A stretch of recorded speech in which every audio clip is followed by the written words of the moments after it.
This is the Louie Tee Network.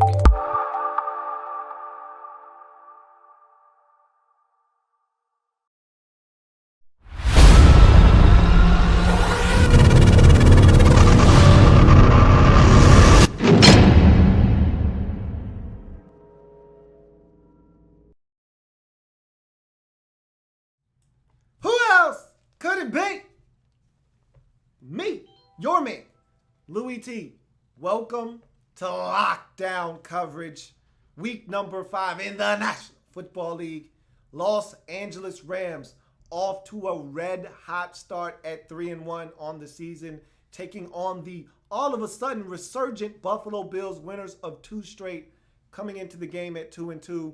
They were left for dead at 0-2. People were calling for the head of Rex Ryan. They fired their offensive coordinator after the second loss of the season to the Jets on a Thursday night, Greg Roman. And since then, this team has been getting it done on the offensive side of the football. And more importantly, this defense is playing with a sense of urgency. And they still don't have one of their best defenders back quite yet. So this is a really good direction the Bills are heading in. Thought this was a really good litmus test for them.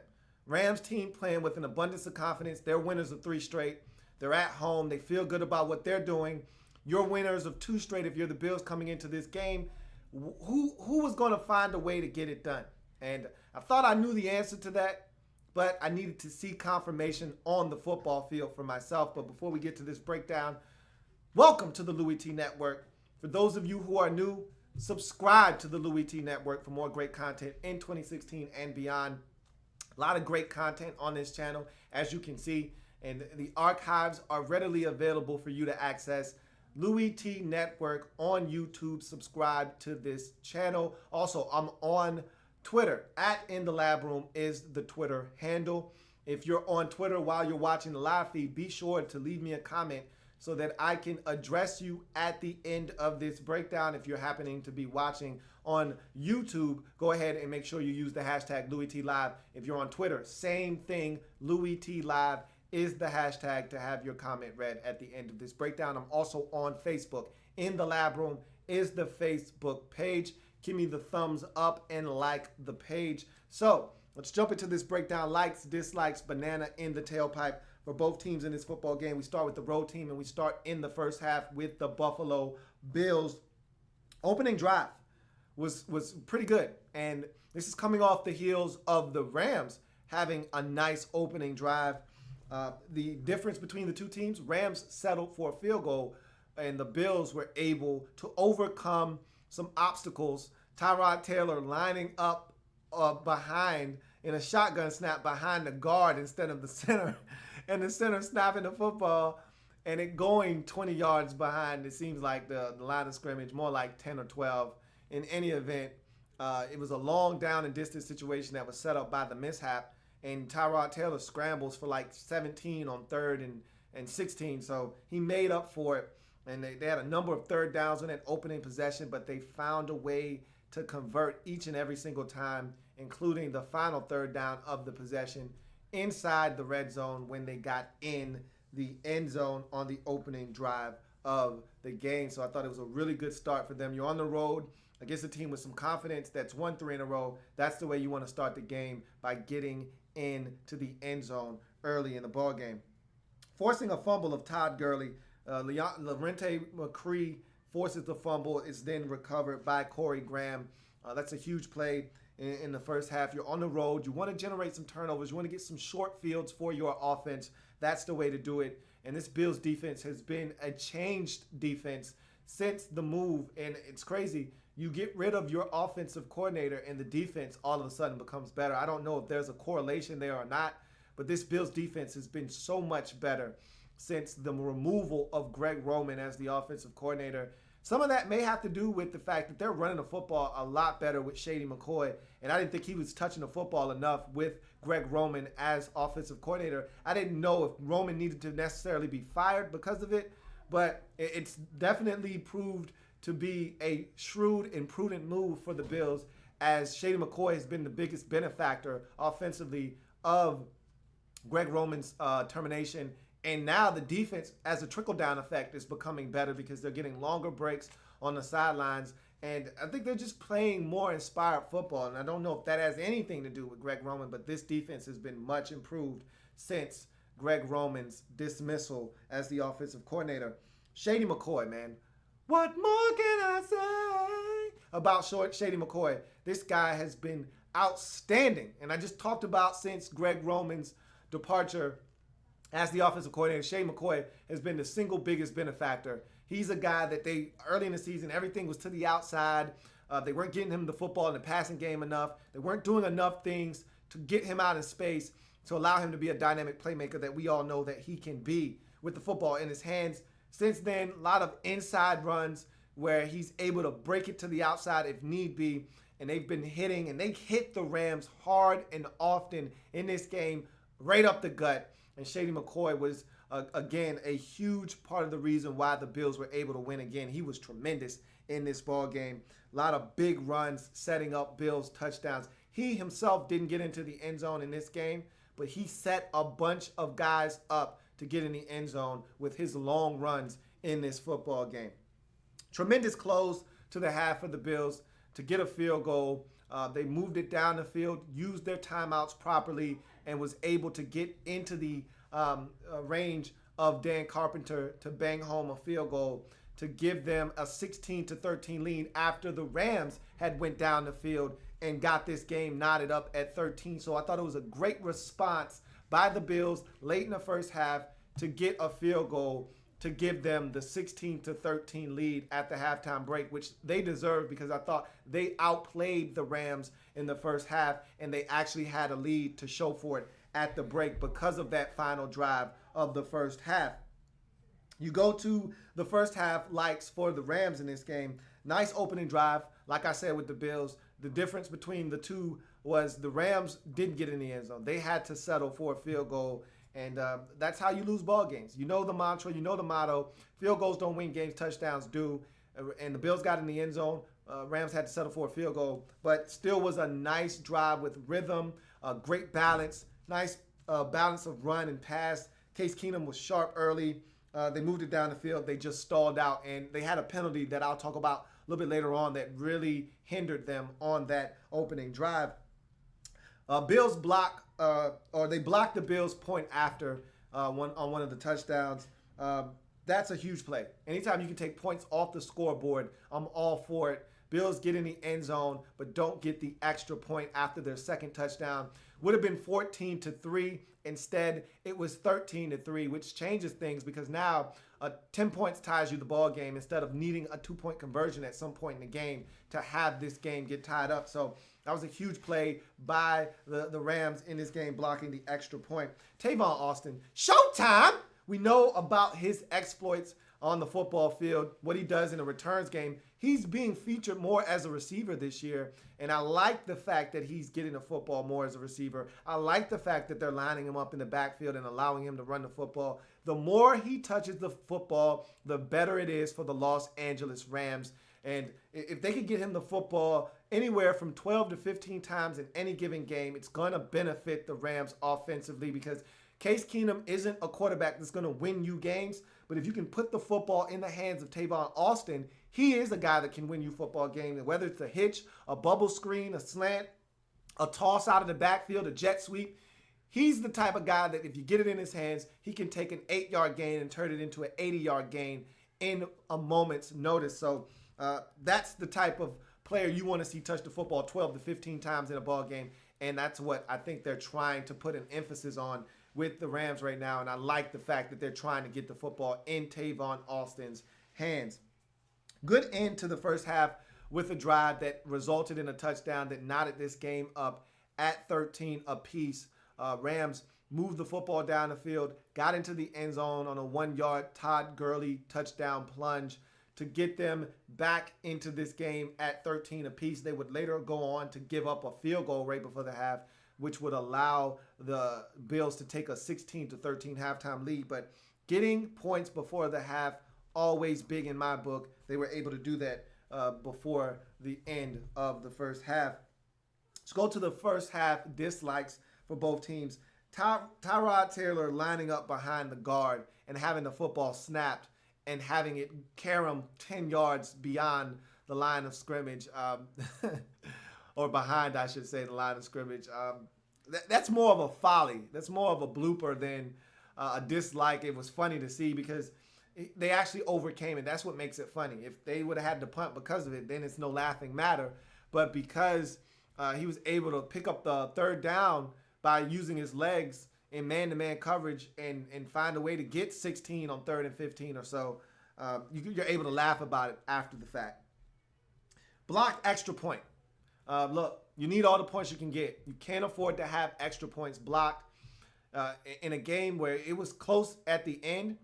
And if you would have had to settle for a field goal instead of getting a touchdown late, it would have made it a 7-point game instead of an 8-point game, which would have still given you an opportunity to win. Even if the Rams scored a touchdown, they would have had to go for 2. You still could have kept them out of the end zone there and won the game. Instead, it would have been a 7-point game. But all that was a moot point because you scored a touchdown on that final drive to put this game out of reach at 30-19.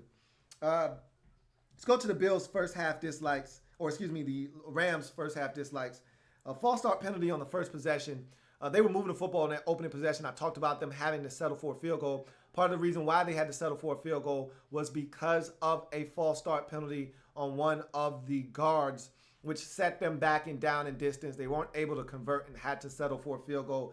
That's how you lose football games. It's little things like that. The little things win you football games. Attention to detail. You get into the red zone, you need to capitalize by scoring touchdowns. That false start penalty put them a little bit further behind the sticks than they wanted to be, and that then caused them to have to settle for a field goal. Todd Gurley fumbling the football. Again, that can't happen.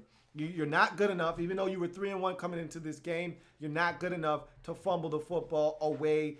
And this Bills team playing good football right now. Got to hold on to the ball. Can't turn it over. You did that there, and it cost you in this ball game. Missing Brian Quick on a deep ball. Look, you know how I feel about Case Keenum. I think he's a journeyman, run-of-the-mill, standard quarterback that you can find anywhere in this league. He's really a backup. He's starting. That's fine. If he's your best option, which he probably is right now, run with him. Hopefully he takes you as far as he can possibly take you. That being said, you can't miss these types of opportunities. Brian Quick streaking down the field. He's open. He's got 2 steps on the nearest Bills defender. You cannot miss this throw. Those big plays have really aided the Rams over the last couple of weeks in their winning streak, making big plays. This is an opportunity to make another one. Case Keenum misses. And the difference here, this wasn't a 12-yard out where Brian Quick breaks 2 tackles like he did against Arizona and runs for a 67-yard touchdown. This is one where Case Keenum actually has to throw it 35, 40 yards down the field, hit him in stride to give him a chance to score, and he couldn't do it. Case Keenum has to be better when he's driving the football down the field. Let's go to the second half likes. We go back to the Bills. Nikel Roby-Coleman with a pick 6. He seems to make big plays in the nickel for this Bills football team. I can vividly remember him having a pick 6 versus the Dolphins a while back, whether it was 2 years ago or last year. This guy seems to make plays for this Bills defense. Made another interception later on in the ball game to seal this game up. He's a huge playmaker for them in the slot. Great play by Nikel Roby-Coleman on the pick 6. Fake punt by the Rams, trying to ignite their offense by using a fake punt on 4th and 6. Sniffed out by the Bills defensively. Great play by them. Gave them great field position and set them up in a ball game that was still relatively tight at 23-19. Jeff Fisher elected to roll the dice with a special teams play that didn't work. Bills get great field position and end up getting a touchdown to Marquise Goodwin to seal this game up at 30-19. So Rams trying to be special. It backfires in a major way. Bills take full advantage. Third down touchdown to ice the game. I just talked about it. Marquise Goodwin sitting down in the end zone. Tyrod Taylor hits him on 3rd down. Huge play. If you don't hit that play there, you settle for a field goal. Leave the door slightly ajar for the Rams to maybe tie this game up at 26 with a touchdown late in this ball game. Instead, you force them to use all of their timeouts, and then you hit Goodwin on 3rd down to put this game away. Great play by Tyrod to extend, and then find Goodwin in the corner of the end zone for the game-clinching score. Lorenzo Alexander with a couple of sacks in this game. He's got 5. One-man gang has 5 sacks on the season. Good to see him playing on the regular defensively. This is a guy that has immense talent, but hasn't really been given an opportunity throughout his career to play on the defensive side of the football consistently. He's finally getting that opportunity, and he's making the most of it. Leads the Bills in sacks with 5 on the season. He's playing outstanding football. And like I mentioned earlier, L.A.B. Coleman with another pick to seal the deal. The Bills defensively all of a sudden are getting it done. You move on to the Rams in their second half likes. Case Keenum with a nifty play in the pocket to escape and throw the football to Brian Quick. That's just a little snippet of what he can bring to the table. He's got some mobility that he can use to be a little slippery, escape, use his legs to pick up some yards when they're not there. And so I bag on him all the time, but this was a great play. There was a rusher behind him. He sensed the rush, didn't see it, sensed it, stepped up, avoided a strip sack for his fumble, and then jumps and throws the football when there was more pressure coming his way and hits Brian Quick for a great play. I thought that Case Keenum did some good things in this game, but he also turned it over and missed the deep ball opportunity to Brian Quick. Go to the second half dislikes for both teams. Missed Woods on a deep ball. Tyrod Taylor had an opportunity to hit Woods on a deep ball, and he missed him. Much like Case Keenum, you get an opportunity to hit a guy streaking down the field, you need to connect. Can't miss those opportunities. He did on that particular play. And you go to the Los Angeles Rams and their second half dislikes. Case Keenum throws a pick six. I talked about that already to L.A.B. Coleman. Big play. He lofted it out there. That football has to be put on the outside. He didn't put enough on it first and foremost, and it was a little bit shaded towards the inside. Great play by Roby Coleman to pick it off. It still wasn't the easiest of plays. He still needed to be in the right position to make the play, and that he was making the play and getting in the end zone and turning this game around for the Buffalo Bills. Fake punt and touchdown given up late. If you're going to roll the dice, then your defense needs to be able to back you up if you don't succeed. They go for the fake punt. It doesn't work. You fall short. You give up great field position. You then need your defense to come on the field and force a field goal to still give you a chance to tie this ball game up. The defense comes out. They don't get the stop. The Bills get the touchdown. The game is then, in effect, over. Thought that was a roll of a dice that if you're going to do that, you better make sure that you're right or your defense makes you right.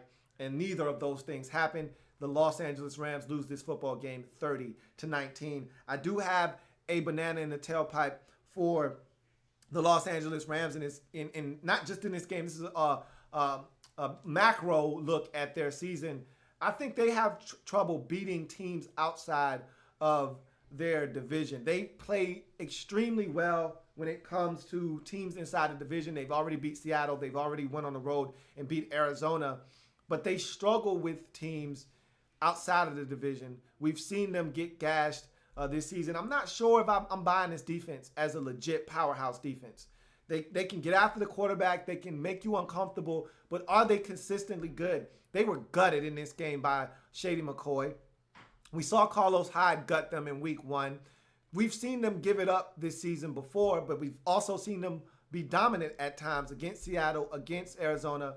I don't know what to make of this Rams defense, and so I'm not falling for the banana in the tailpipe. This Rams defense is actually really, really good.